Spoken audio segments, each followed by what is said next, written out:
Hi everybody, Ben Knight here from Knight Affordable Housing Solutions. Today I wanted to walk you through a mini split installation I did for my own house here.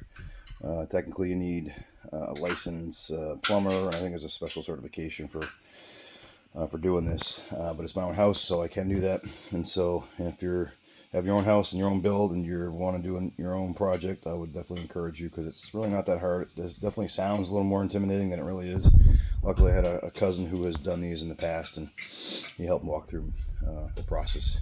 So I'm going to do this from my own memory as well, so if I ever have to do it again, but also if you want to do your own project, you'll be able to do this as well. Here's the mini split we installed here. It's a Senville 3-unit, 12,000 each unit. Here's the product I bought on Amazon for 3,200 bucks. And just to give you an idea, my mom has bought 3 or 4 of these over the years for her house. I think each one was between 8 and 10 grand each. So that was for the labor as well as the materials. So and this probably don't take more than a day or two to do it yourself, so you can really save a ton of money, you can imagine here. So that's the product. You can see it's got the 3 indoor units. They're each 12,000 BTU. And the outdoor unit, it comes with the 3 different line sets. They are only, I think they were 25 feet each. And so that worked for my 2 lower units, but I had a higher one on the second floor that I had to buy another. Actually, no, I think they were 16 feet each, because I had to buy one that was 25 foot for that one to reach. So here's the extra line set that I had to buy, a little bit longer. I had to look up exactly what size it was. It was the 1/4 inch and 3/8 inch. Came with the same power lines, as well as the 2 different high and low pressure pipes. I don't know, I'll never use all this stuff. That's kind of extra stuff that's not really necessary, but I think you're supposed to wrap it up, and it just trims it out, makes it look a little better, but I didn't end up using it. I also had to buy this pump to evacuate the lines. This outdoor wall bracket to mount the outdoor unit, and this gauge set that goes with the pump to be able to help evacuate the lines. So again, this project has already been done. It's my first time doing it. It was a bit of a learning process for sure, but that's the outdoor unit there. We started off by, like I said, using that bracket. It was a pretty easy process. Just gonna figure out where you want it exactly. On the back, ideally I think they go on the back of the house. We decided to put ours on the front of the house just because of the way our house was set up. The back had the bathrooms and closets and things like that. The front had more like the living room and bedrooms and such, open spaces, so we decided to put them there. But that's really, each house is different obviously. So this mounting bracket was pretty simple. Really, it's just 2 lag bolts. I want to try to find studs, obviously, best you can, and these are pretty heavy-duty lag bolts. I think they came with it, but if not, they're easy to find. And it just kind of sits right on top of there. There were a couple of mounting bolts. It was pretty straightforward. There's some levelers. You can twist this out to kind of keep it level. Keep this unit best you can level. Ours is tilted a little bit, but I don't think it matters terribly. Get it as close as you can. There's instructions that come with the mounting bracket and the unit. That's kind of the easy part. So then once we had this mounted, I believe we wired it up electronically here to the circuit breaker panel. So you can see this wire coming out of the wall. We just drilled a simple little hole. I'm gonna kind of trim this out and finish it up, make it look a little nicer later, but for now that's what it is. That goes into the unit. I'll open that up in a second, but I'll show you the circuit breaker panel inside. So that orange wire is the one coming in from outside. It was nice because everything was still open from the build. Not quite done yet. Here's our other unit that's inside. Is our basement. So we have one on the basement, one on the first floor, and one on the second floor. But the circuit breaker panel is pretty easy, pretty straightforward, honestly. It's this one here, this bottom one. And you gotta do a little research to figure it out, but I think mostly they're 30 amp, 240 volt. If you need to add it, you just gotta knock out these little panels, right? You take this front panel off. Okay, so yeah, this is a 3-wire 10 gauge. It's got a white and a black. Those are both hot, and those both go directly to the circuit breaker. And you got your ground. It just goes right to your ground bus bar right there. And it's really as simple as that. Obviously make sure you turn your main power off when you're working on a circuit breaker, and be real careful around this stuff. It's dangerous. Having a whole nother video that kind of talks more about that in my walkthrough of the whole house. But yeah, that's basically all it is as far as getting power out there. All right, let's take off these panels so you can see what's going on over here on the outside unit.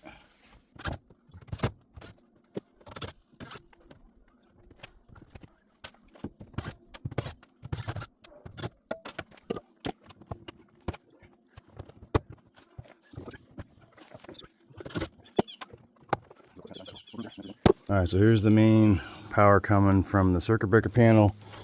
Goes in through here, and then leg 1, leg 2, and ground. I don't think it matters, honestly, which one's which. Black and white, it can be reversed. And the ground is the ground. And that's it for power. So this unit has power at this point. And then what happens is it distributes the power to each unit individually, which is what these wires are coming in. And this particular unit has, I'm not entirely sure what all the letters are, A, B, C, D, and E, different sections here, but clearly these A and B are a little different. They got this bigger, nuts on there. So I think that we determined that was something else. So we're just using these top three. It only came with 3 units. This might be for expansion or I'm not really sure, honestly, but either way, we just use these 3, C, D, and E. And so I think we just kept it, basement, first floor, second floor, and so you just have to keep it corresponding, with the letters up here. Make sure that it's matching. So yeah, when you have, C down here, that is our basement. So we want to make sure that the basement flowed in. Which one is it? It's this one here, C. So this wire here is the basement. So it just comes in. With this little wire, just unscrew these. You can kind of, it pinches down the wire a little bit, and these help pinch and keep the wire tight as well. You got to pick up a couple of these, I think, at Home Depot or whatever, to be able to do that properly. And then you simply just screw in. And look at the wiring diagram in the manual, but it was always red, black, white, and then a 4th one for ground. Just kind of keep that same pattern all the way through. And I'll go inside and I'll show you the head unit as well. You can see the wiring up there too, where these black wires go all the way up into each unit. I'll take one off and show you that now.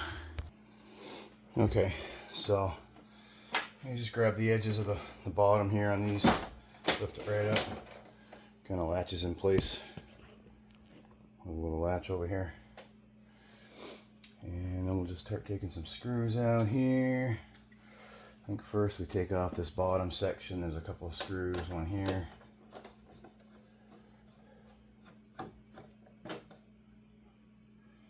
And one over here. And you can see there's little instructions here. It just says pull this thing out. Set that aside. And then we need to get up under here. This little panel here just pulls out. Like that, and I just noticed the other day that there's a little thing there that I never realized was there that would have helped hold that thing up in place. And so a little better close up in here. You can see the black wire coming into the hole here, going up in. I just kind of routed it around behind here afterwards. I realized you're supposed to use this little knockout and probably some grooves and some better ways of holding it, but none of that's real important. Got it up through here. This kind of helps hold it in place. And then yeah, same thing as before. Red, black, and white, and then your green ground. Leg 1, 2, and 3, same as outside. And I think the manual kind of walks you through how that's supposed to be wired up. But yeah, simple as sliding, unloosening the screws, sliding the wire up in there, and tightening it back down. Piece of cake. And just kind of make sure it looks nice and is not in the way. While I'm here too, I'll talk about the mounting. This one was a little unique because I have this bump out post in my house, but so I had a little bit of a space, so I eventually have to trim that out a little bit. But that's a super simple part, really. There's a template that comes with it. It's actually attached to the back when you get it. You just have to unscrew it. I'm sorry, not a template, a mounting bracket, I should say. But there's a template as well that you can put right on the wall wherever you want it. Tack it or staple it or tape it or something, and then you kind of start your screws. But then you just matter putting that actual bracket up there and screwing it to some studs or wherever you can find. There's tons of holes in there, so you should be able to find a hole anywhere or find a stud in a good mounting place. And then it also tells you where to drill the hole, and I think it's like a 2.5 inch hole. And you can have options from going from the left or from the right. To me, it was just easier to go to the right, but that was super simple. And yeah, it's not easy to take it out now because everything's connected, but you can kind of almost see the little kind of bracket back there.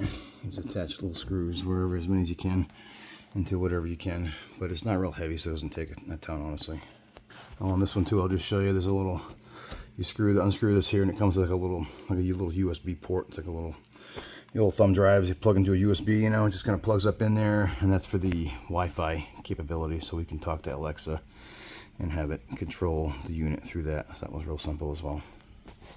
And yeah, it is a little tricky once you get the bracket up there to be able to, you know, feed those wires and pipes through the hole at the same time as kind of holding it, mounting it.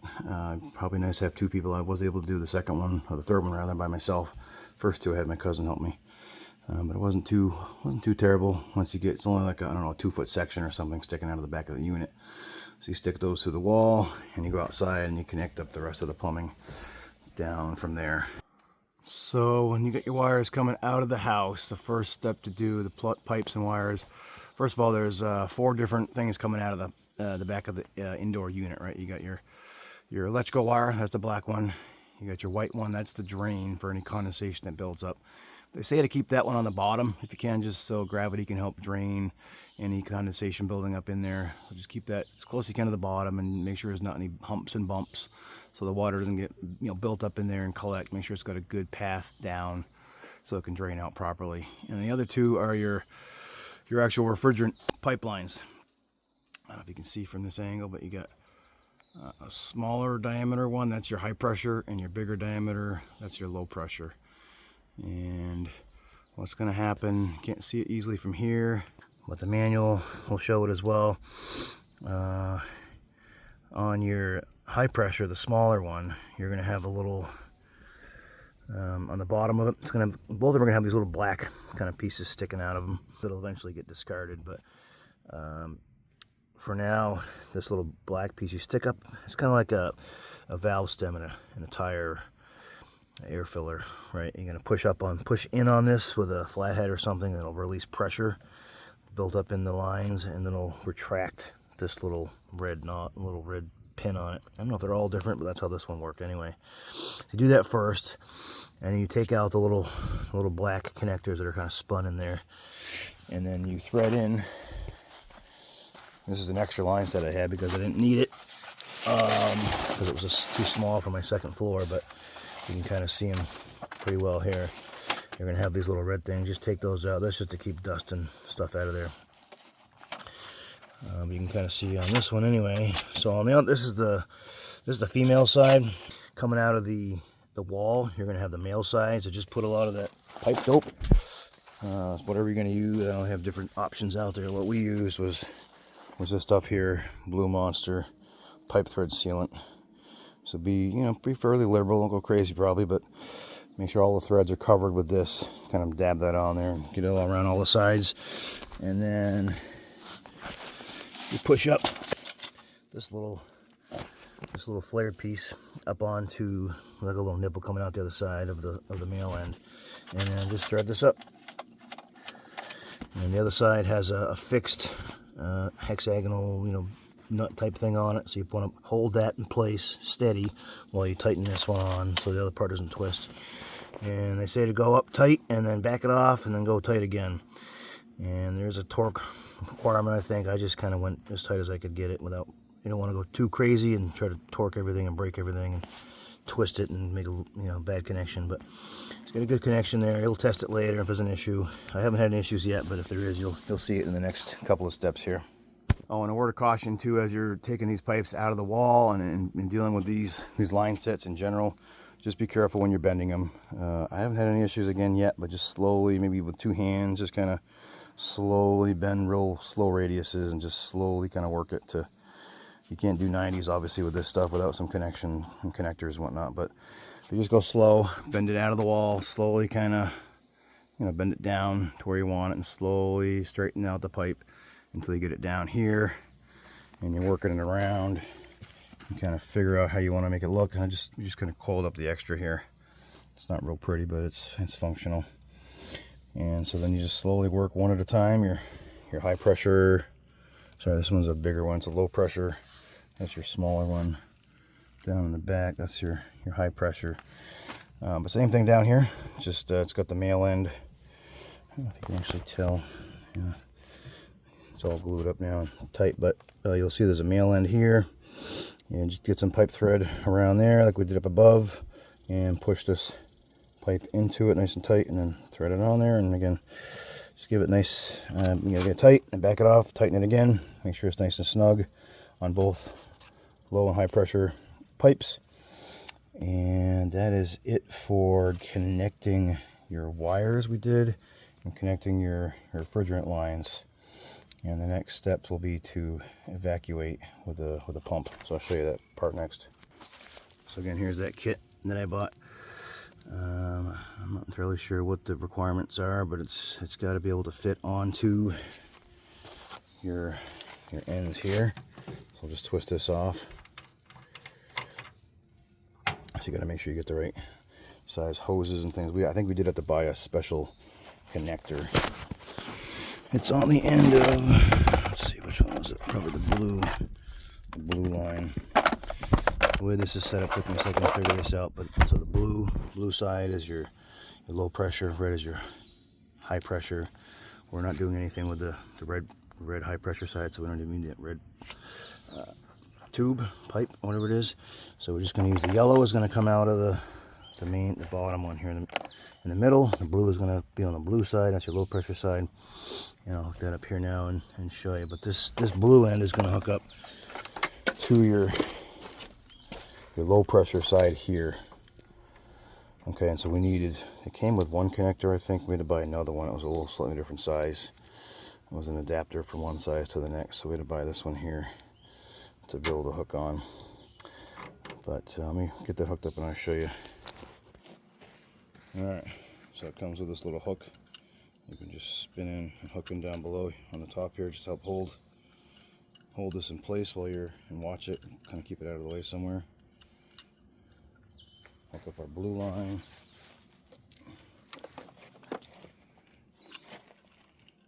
You start spinning it by hand. Get it snug best you can.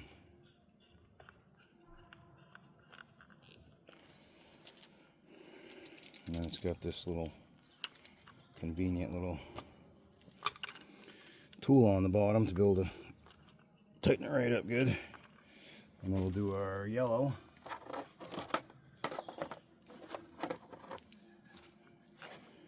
Same thing right in the middle.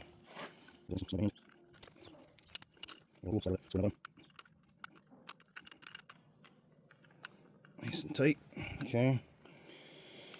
And these have little valves on the side, these little twisty knobs. They open and close. The rubber we're not really going to touch. We're going to keep that closed all the way in. Righty tighty. Says on the side there too. Close. Keep that closed the whole time. The blue one we're going to close for now. Eventually it's going to walk us through opening and closing that. But for now that's good. We're going to hang it over here. Make sure you don't get any dust, dirt, rocks, whatever inside here. And so the yellow one, so it's got 3 different ports here. I think they all do the same thing. It's just a matter of which one fits your nozzle, your connector. So that, for me, that's this one here. And just screw that on there. And again, it came with these, I believe. Yeah, I guess it's built right into it on that one. Screw that right in good. Okay, make sure there's no dust and dirt on those threads. And just tighten that on good and tight. Your little handy dandy tool. Take this says remove before starting, just a dust cap, because that's where the air is going to blow out when you start pumping it. So we'll take that off, set that up here, set that there for now. Make sure it's on nice level ground. Plug that in, and then our blue line is going to go up here to our low side, our bigger plumbing.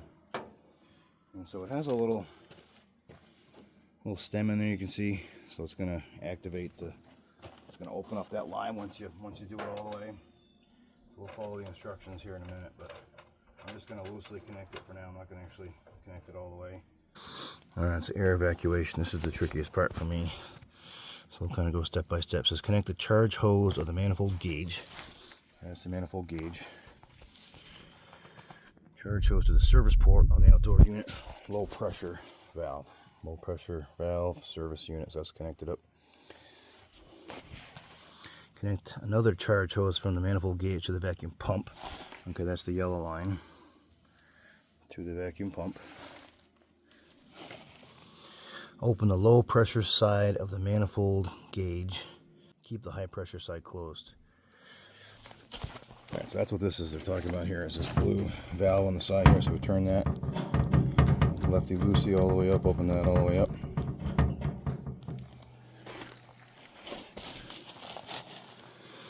And then turn on the vacuum pump to evacuate the system. Run the vacuum for at least 15 minutes or until the vacuum measured using micron gauge to 500 microns. So that, I don't know what those 500 microns mean, to be honest. I turned it on. When I ran it, it was pretty immediately jumped from 0 to like negative 20, I think it was 24, and it stayed right there for the whole 15 minutes. So this is, as you can probably tell, this is negative because it's evacuating air, so it's negative pressure versus adding pressure. So that's this side here.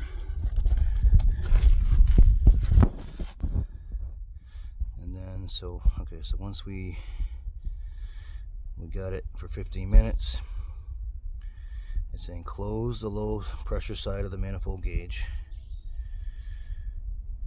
and turn off the vacuum pump. So once we got there, we just closed it. Right. Pretty straightforward. Closed it, and then we turned off the pump. Boom, done. Wait for 5 minutes, then check that there are no change in the system pressure. And so, yeah, what I did is just sat there and kind of watched it, and I kept making sure it was at negative 24, negative 24. You know, again, right about there somewhere, second line past 20, and it stayed there for, the whole time, didn't go down. I guess what happens if there is a change, that means there's a gas leak, and so you got to kind of figure out, maybe you got a bad connection on one of your pipes or something's going on, so kind of go backwards and troubleshoot that and fix that. But I haven't had any issues as long as you do what I said before and make sure it's nice and snug. Shouldn't be any issues. Use that pipe dope. Okay, so if there are no change in system pressure, unscrew the cap from the packed valve, high pressure valve. Alright, so that's what it's talking about, the cap and packed valve. Let's see what that is. So that's this here. This is your cap, so we'll just get a wrench on there, loosen that up, and it comes right off pretty easily. And you'll see it exposes an Allen wrench slot there. Alright, so it's saying insert hexagonal wrench, Allen wrench, into the packed valve, high pressure valve, and open the valve by turning the wrench. Okay, so yeah, I just did this low pressure, so let's actually take the cap off the high pressure one as well. Back here. Eventually we're going to be doing both, but this first step is just the high pressure. Okay. So it's saying insert Allen wrench into the high pressure valve and open the valve by turning the wrench by 1/4 inch or 1/4 of a turn counterclockwise. Listen for gas to exit the system, then close after 5 seconds. So just take your Allen wrench, stick it in your high pressure. You can figure out where you're at. So a 1/4 turn will be facing this way, right? 180 will be facing down. So we just give it a psh. I'm not gonna do it now, obviously, but actually I think it's already fully open from the last steps. But yeah, 1/4 turn. Listen for that gas. You're gonna hear some shh. Count to 5, and then close it. Go, clockwise turn back the other way to close it up fully. And then watch the pressure gauge for 1 minute to make sure there are no changes in pressure. So at that point, once I did that, my gauge went up, it jumped up to like, I think it was 48, somewhere up in there, high pressure. or positive pressure I should say. And so that's because we put that pressure back in there from that quarter turn. And so just watch it, like I said, for a minute, I think. Watch it for a minute, or yeah, where is it? To make sure there's no change in pressure. So I watched it, didn't change. Pressure gauge should be slightly higher than atmospheric pressure. Yeah, whatever that means, we're supposed to know that. I think we did try to check. It didn't seem to make much sense, but here's what it is. Whatever it is, just make sure it didn't change. Mine did not, but if it did, again, you probably have some kind of a leak issue to check out. Remove the charge hose from the service port. So it'll be this. So we kind of do it quickly because there is that valve on there, so it might leak out a little bit if you do it too slow, or kind of stop at a certain point. So just kind of get it off there as quick as you can. Using hexagonal wrench, Allen wrench, fully open both the high pressure and the low pressure valves. So at that point, that's when we come back here with the Allen wrench and open this one all the way up. It takes quite a few turns to open it all the way up, and the same with the low pressure. Stick that in there all the way up, and you'll start hearing some more hissing, and it'll start kind of distributing that refrigerant line all around. And at that point, I think we were done, at least with this last one. The very first ones we did for the basement and the second floor, I think we had to open up these two as well. This is kind of like the main. I can't remember the steps honestly, but everyone's going to be a little different too. He had never seen it like this, so they're all a little different. But in worst case, you can always call your hotline. But I think what we had to do is open up these two and do the same kind of similar concept process to release the refrigerant from the main system to all these individual lines. But yeah, that's it. Once that's done, you put these caps back on and go inside and test it out. Talks about testing heat on high as you can for 5 minutes, and then cold, just kind of go through all the steps, all the different remote options and things like that, best you can to give it a good test. But yeah, that was it. We wasn't too hard, honestly. I think my cousin and I did the first and the second unit maybe in a day, maybe a day and a half, I forget, just kind of selecting and things like that. But I did the third unit on the second floor myself, in half a day maybe. So like I said before, if I had a professional do all three of these, I didn't get any quotes, but I'm guessing just based on Mom getting 3 or 4 individual ones for like between 8 and 12 grand each, and I had one done in Salem on a project I worked on. We subbed it out to a plumber, and it was I think it was a 12,000 unit, maybe it was 18, but he did that was a family. He was related to the people, and he did it for 8 grand, I think. It was a different brand, but still, I mean, the unit itself probably only costs 1 or 2 grand at most, maybe. So 6 grand in labor, that's kind of crazy. So I'm guessing this would have cost, if we had a professional do this, it probably would have cost somewhere as upper at least 15, 20 grand for these 3 units, because we got 3 12s, a total of 36,000 BTUs. Again, we got the units for about 3,200. I might have spent another, $200 in between the pump and the gauge and some other things.